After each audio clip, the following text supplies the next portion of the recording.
आज भारत और ईयू के बीच में, जो कि 27 देशों का समूह है, उनके बीच में ऐतिहासिक ट्रेड डील हुई है और इस पर बातचीत करते हैं। हमारे साथ जुड़ गए हैं पूर्व राजनयिक सुरेश गोयल।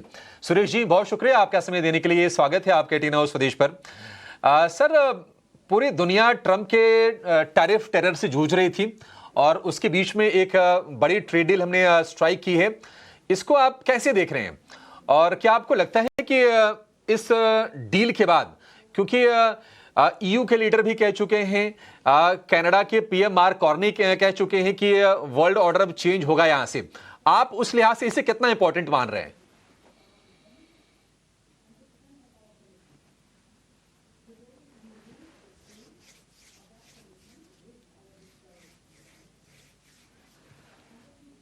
सुरेश जी, आपको आवाज आ रही है सर हमारी?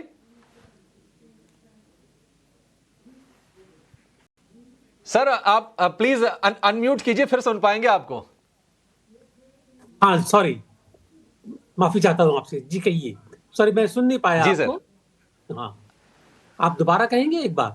अच्छा, मैं पूछ रहा था सर कि इस डील जी, मैं ये पूछ रहा था सर कि ये जो डील भारत ने स्ट्राइक की है, 18 साल का लंबा नेगोशिएशन चला है ये, और फाइनली डील हो गई है, आप इसे कितना इंपॉर्टेंट मान रहे हैं? और उस लिहाज से कि ट्रंप ने पूरी दुनिया को परेशान कर रखा है और तमाम देश चाहते हैं कि अलग अलग बाजार तलाशे जाएं और अमेरिका पर अपनी निर्भरता कम की जाए। जी देखिए, मैं बहुत इंपॉर्टेंट है ये ऑब्वियसली, क्योंकि जो ट्रंप ने अपनी डिसरप्शन वाली पॉलिसीज अडॉप्ट करी है और जिसकी वजह से पूरे बाजार में एक तनाव सा बन गया है, पूरे विश्व के बाजार में ही नहीं, खाली जियोपॉलिटिकल लेवल पर भी काफी टेंशन बढ़ी है ये।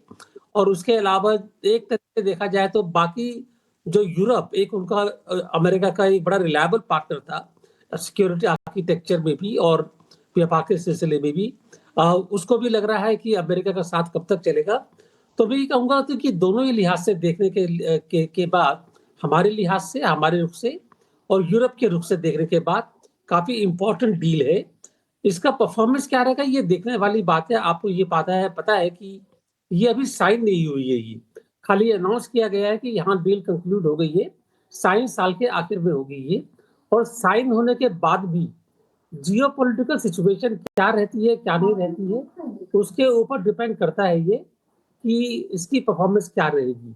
लेकिन मेरे को आशा ये है कि अगर इंडिया यूरोप का ट्रेड इसकी वजह से ज़्यादा ग्रो करता है और ट्रेड के अलावा अगर टेक्नोलॉजी शेयरिंग होती है, एक तरह से इन्वेस्टमेंट बढ़ता है, तो ये हमारे लिए काफ़ी फ़ायदेमंद साबित हो सकता है। जी।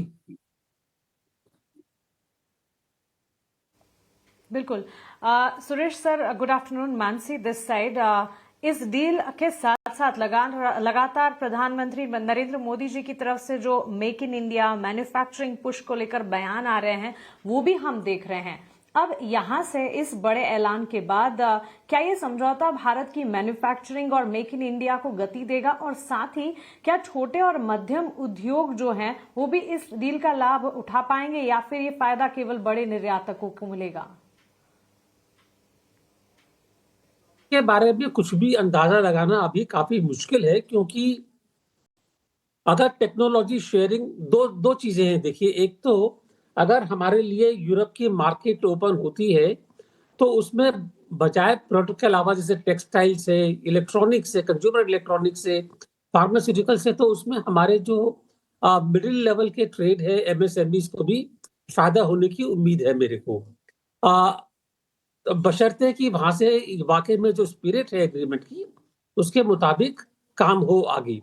लेकिन इसके अलावा मेरे को उम्मीद ज्यादा ये है कि अगर यूरोपियन कंपनीज भारत में आकर के इन्वेस्ट करती हैं और यहाँ पर आकर के मैन्युफैक्चर शुरू करती हैं सर्विस सेक्टर में, या इसके अलावा अगर इंटेलिजेंस आईटी सेक्टर में भी करती हैं, तो उसमें भारत का फायदा होगा। तो मैं दोनों तरफ से देखता हूँ कि इंडिया का एमएसएमई सेक्टर और यहाँ पर टेक्नोलॉजी इंपोर्ट या टेक्नोलॉजी ट्रांसफर, दोनों में हमको फायदा होने की उम्मीद, अगर ये ठीक से इम्प्लीमेंट होता है। जी बिल्कुल बिल्कुल। सुरेश सर, बहुत शुक्रिया आपका हमारे साथ जुड़ने के लिए और इस अहम मुद्दे पर अपनी राय हमारे बीच रखने के लिए। Thank you so much and have a nice day to you. तो mother of all deals done, और इससे भारत के विकास और इनोवेशन पर बड़ा फोकस आगे बढ़ता हुआ दिखेगा। लेकिन